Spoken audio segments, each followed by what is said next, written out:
Hello, my dear friends, and welcome to the Law of One. I am Robert, your humble messenger. It is my honor, privilege, and duty to share with you conscious channeling of LL research.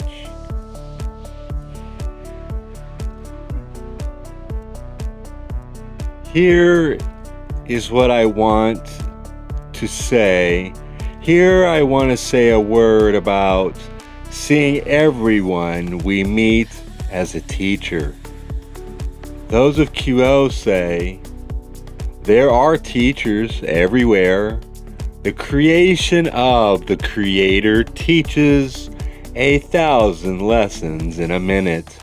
If you can but stay in talking to them, each of your comrades is a Christened being, to some extent or another, unaware of its true nature.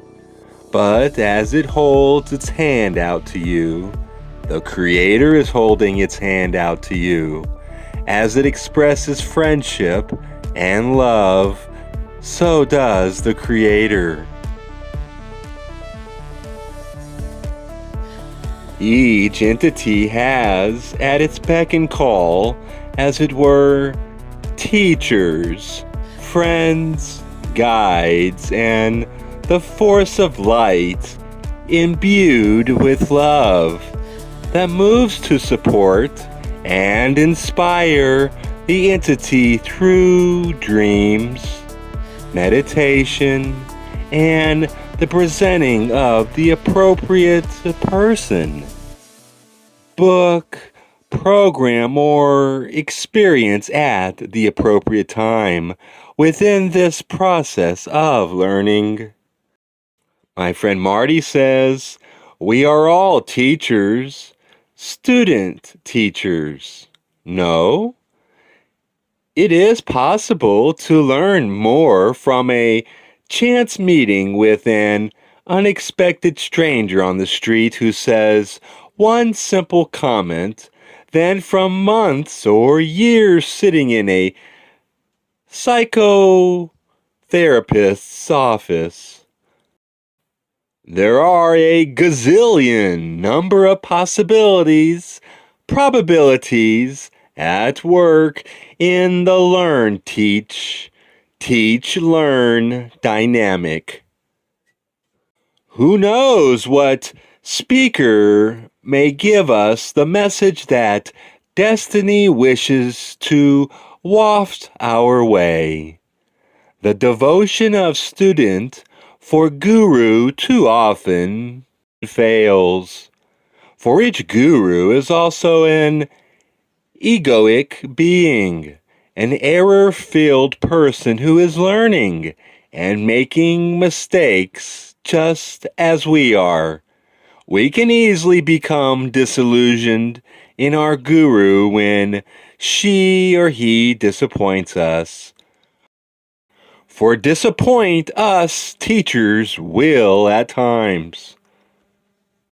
But if we make all who speak to us into potential gurus and of our destiny, then they cannot fail us, for they do not know they serve. We need to listen to all those who speak to us and use our inherent discrimination. There are many teachers.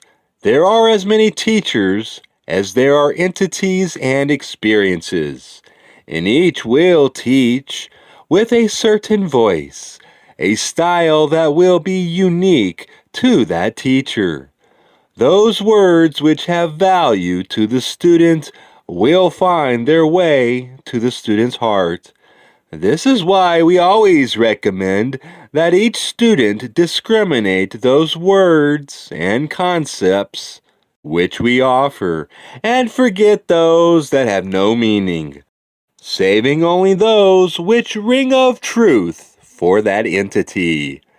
We recommend that each student find those teachers with which the student is comfortable, for all teach and all learn. Other people are often able to say to us those things we are ready and ripe to think, but have not formed into words yet. Those other selves that inspire and teach you are also allowing to move through them the same energy that is the energy of the deep mind's wisdom. In your illusion, you may look at all other selves not only as teachers, but as mirrors also, reflecting yourself to you.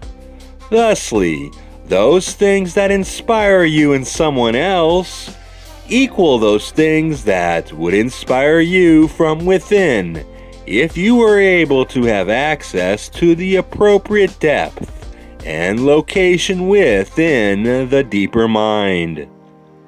When inspiration comes from another, you are listening to that which you have already thought, but were not able to bring close enough to surface awareness to deliver to yourself.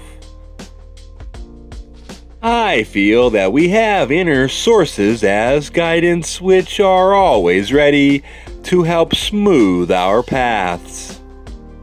Those of QO say there are guides, as they have been called, teachers and friends, available for each seeker, in a great variety at that. There are for each entity at least 3 of those in whose care each seeker may rest. There is the guide of the masculine nature, the guide of the feminine nature, and the guide of the balanced or androgynous nature. These are primary to each entity and will work with each entity according to the needs or level of work upon which the entity has focused its attention within the incarnation. In addition to these, let's not forget your personal recorder, who records all that you do, so that you may have a clear testimony of your life when you review it in your afterlife. Nevertheless, in addition to these, there may be those such as ourselves that move in service to those who are what you would call wanderers within your illusion. Thus we serve as a guide, or what you may call a comforter, to many of those who are in harmony with our vibration, and from a level of service which seeks to aid those upon this planetary sphere. In addition, there are those friends or teachers who are called to a seeker's service at specific or intensive times within the incarnation of the seeker. These entities may have a more narrow or specific purpose to fulfill in guiding the third density entity. Many times those who are creative within the fields of artistic expression will find a guidance from such an entity at a particular periods of production or creative inspiration. Many there are of an unseen nature who cherish and watch over the activities of those of your peoples, as each day's activities are accomplished. Each entity has those guides and guardians, friends and teachers in whose care the entity has been placed in a metaphysical sense, so that there is for each entity a significant number of unseen hands and hearts that join in your journey. In addition, there are those whose honor and duty is more of a light-bringing nature, so that your experiences are blessed from time to time according to the invitations, shall we say, that you make with your seeking, with your desire. We may depend upon these unseen presences and upon their response to their realizing that we are aware of their help and that we welcome and encourage it.